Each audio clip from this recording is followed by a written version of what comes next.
Peace, everyone. I'm creating this video as a response to a lot of different messages I've been receiving over the last few weeks from those who are experiencing quite a bit of challenges at this time. And I'm so if this is not relevant to you, no worries. And if it resonates and is helpful in any way or supporting you in any way, then fantastic.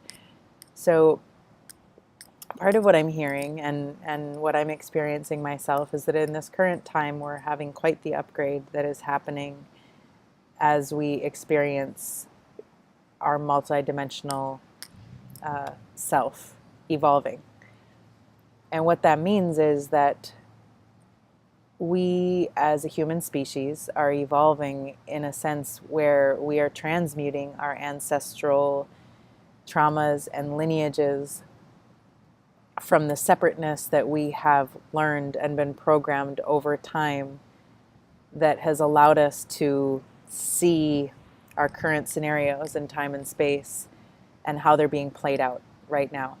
And so that's a pretty broad way of explaining it, but particularly right now, what we're feeling is this push of density that from experiences that are making their way up to the surface that are quite unpleasant, and a lot of life themes that we've been playing out over lifetimes through our ancestral lineages that are no longer serving the whole in our sort of global family.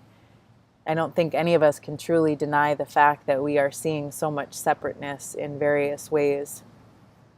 And this can be anywhere from simply, how we judge other people for not living a particular way that makes us feel comfortable, or someone that opposes our belief system that is creating oppression for a particular group of people.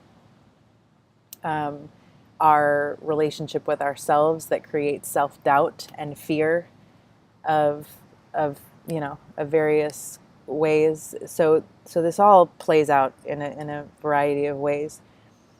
But what is imperative to recognize is that I have a lot of people share with me that they're in a lot of pain, and that and myself included in what I am working through in terms of my evolution and my upgrade and my own personal journey is that in general we have learned that pain is a bad thing, and especially in the United States, pain is something that is incredibly important for us to feel because it allows us to be aware of our evolution and that we're outgrowing something that is no longer serving us. If we stay in that pain, if we allow ourselves to go through our experiences over and over within that pain, that's what causes suffering, and that's what allows us to not really be able to evolve into the full potential of who we are as individuals. That allows us to come back to that oneness of where we find ourselves truly, truly seeing each other as a reflection of ourself. And so to give you an example is if you find yourself, I had someone recently give me an example that they are finding themselves in the same kind of relationship and they're just getting so tired because, they basically just want to stop being in relationships because they keep feeling the same way. And what happens oftentimes is that we have a tendency to project our own frustrations onto other people and want and have expectations for other people to play a role and be something that we need them to be in order for us to be comfortable based on experiences that we've had in the past. So we have created a way to not ever really be fulfilled because we're asking something of someone that's impossible. Because every single one of us has been born in a different family, born in a different culture, born in a different geographical location, born with various circumstances, some with, a variety of different privileges in different ways. And there's no reason to ever shame or blame anybody for that. But what is imperative to recognize right now is that every single one of us plays a role in the separateness that we have created and what we are actually seeing the world, how we're seeing the world play out in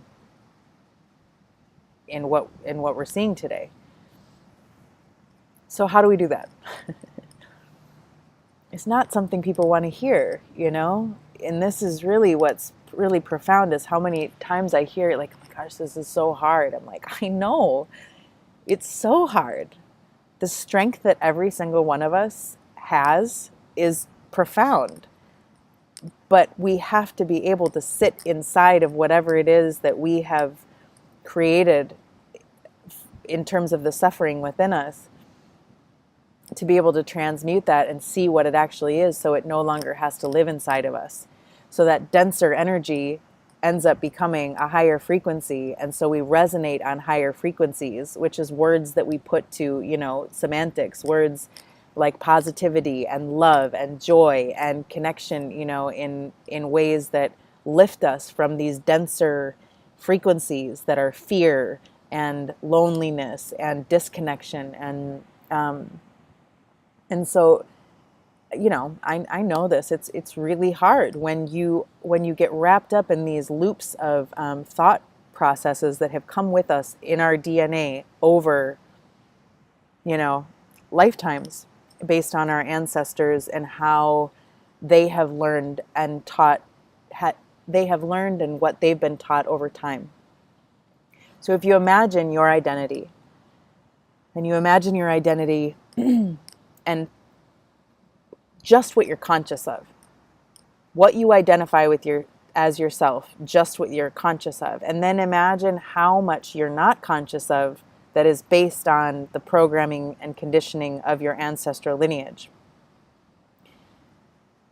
This is where we get confused sometimes as to why we're feeling certain things and why things are coming up for us to feel when we don't want to feel them. But what's imperative is to feel them in their full expression, get out of the way of feeling it, and allow ourselves to let the full awareness of it play out, so it no longer has to live in our bloodlines. It no longer has to live in our DNA, which is why we're legitimately creating a different species of being as we evolve, because we're coming back to remembering that we actually can be one. If you're from a different culture than me, or if you have a different belief system, that's, there's a lot of illusion in that, because we've learned that something is not, right because it doesn't fit in with our belief. But when you look at humans as our base needs, as humans, if we all sit in a circle and agree upon the fact that we want to be loved, we want to love, we want to feel supported, we want to feel connected, we want to feel seen. Those are the things that allow us to fully unite in our oneness. And so depending on where you are in that, I know for me, there are certain things that I'm having to see and go through that, I'm just like, what? I had no idea that this got all like tangled up and twisted, and, and how humbling, what a humbling experience to recognize that if I go through relationships in the past, or, certain arguments or challenges that I've had in my interpersonal relationships, and recognize that any of the things that have caused me a great deal of pain have been my own doing, because I have had expectations for other people to fill something that they could never fill because they're not me. And those things are needing to be filled based on experiences of the past that have been colored with fear or lack, or, just, we all have some degree of subconsciously wanting to fill these things.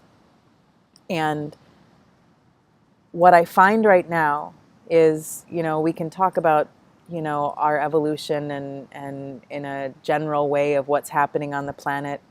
But what it really comes down to is our own relationship within ourselves and our own accountability for ourselves and how it is that we speak, how we think, and how we act. And we can hear that over and over and over again. But the one thing to note is that, I know that I've had to release certain relationships from my life because they are toxic, because there's people that, project on me, as I've definitely projected onto other people in the past. But holding accountability means being able to be very real about your actions and how you're speaking and what your intentions are. And what I maintain as best I can is having accountability for the way that I show up to every single one of my relations and the way that I am able to show up in my truth. And speaking my truth does not need to mean anything about your truth. I'm just speaking about what I know about myself and what I need for me. If you are to judge me for that, or if you're needing me to be different, or you're angry at me for that, that is not something that is my business. That is yours. And so this is what gets a little tricky, is how do we maintain relationships that feel toxic in our life, also while knowing these people necessarily aren't even aware that they're carrying this toxic energy, that they're offering us, well, what's really happening is they're just offering us the ability and a role to say, I don't accept this. I don't need to be in this kind of dialogue. And where respect has been lost. And I say that as, it's relative in some capacity. What we even, have been conditioned to think is respect. Some people think that you need to stay in something, stay in a situation, because that creates loyalty. But if your loyalty is not allowing you to feel a sense of peace and freedom within you, then what are you being loyal to? And if you are, loving everybody in a way that you're wanting to show everybody your love so much because you need people to feel good, and if somebody does not feel good and you just keep, giving them and offering them your energy, and they're in a place where no one is even going to be able to, help them receive that love, that's wasted energy on your part. And the place in which that gets really twisted up is when we have expectations of other people. And so right now, in the space in which we find ourselves upgrading, a lot of what's happening is we have psychosomatic ancestral trauma that is making its way through in a manifestation in the physical form. So there's a lot of purging going on. People are crying a lot, throwing up, shitting, physical ailments, just all sorts of ways, the injuries, nothing just happens, nothing just happens because it just, it's a fluke that it happens. And the key to recognizing maybe why we can see that these things occur is to recognize where our awareness has been and what it is that we don't want to see or really admit to ourselves. And when we find ourselves in those pressure points of where we're bubbling up or we're coming, like bashing our heads against something, that's really the sweet spot of surrender. That's really the sweet spot of just allowing ourselves to get a little bit more uncomfortable. And trust me when I say I have been there and I'm there in various ways, and it is gnarly and it is uncomfortable. But for me, and I can only speak from my personal experience, and I have a unique journey that that is unlike anybody else's. However, I am here based on what I can offer to humanity, what my role is, and how I can contribute to the greater good of all. If I can be with the things that are no longer serving me and not serving the planet within my actions and my interpersonal relationships, and I can own that and truly kind of clean that up and get to a place of peace within, then that is what I am offering to everybody else. So when we talk about our inward work, a lot of people don't want to sit with themselves. It's hard, especially when you want to put something in its place, when you want something to fill that pain body or fill that void. It is a challenging place to sit in. But it's also the most powerful, because if we know that every single one of us is doing that as well, and we're doing that for everybody else, then the trickle effect, what that can create in the oneness within recognizing that we are reflections of each other and we're here to serve each other and the planet. Because the reality is right now we're in 911. Like, this planet is really being compromised because we're so inside of our stories and so inside of our woes of what we think is sort of important in terms of maintaining and holding up these identities that are about to just like shatter. We can recognize that we have a lot more to offer this world, and that we have a lot more to offer each other. So, I encourage you to reach out if you have, any specific questions, or if you just, not just to me, or not to me even, but like to the people that are around you, to your loved ones, just really allowing yourself to be real with those around you, and not feel the need to have to upkeep some sort of an identity or a way of being. I think that that's probably the most beneficial thing that you can do. I had posted something on Instagram, this image of me like basically eating my snot because I was so crying after feeling a lot of the weight of just everything that's going on the planet right now. But it wasn't even about that. It was about the fact that, how often we just don't let people see our humanness, and that we don't know, and that we're a hot mess, and that, we crash and burn, and that we get confused, and that we need support and we need help. Like, it's okay. It's okay to need help.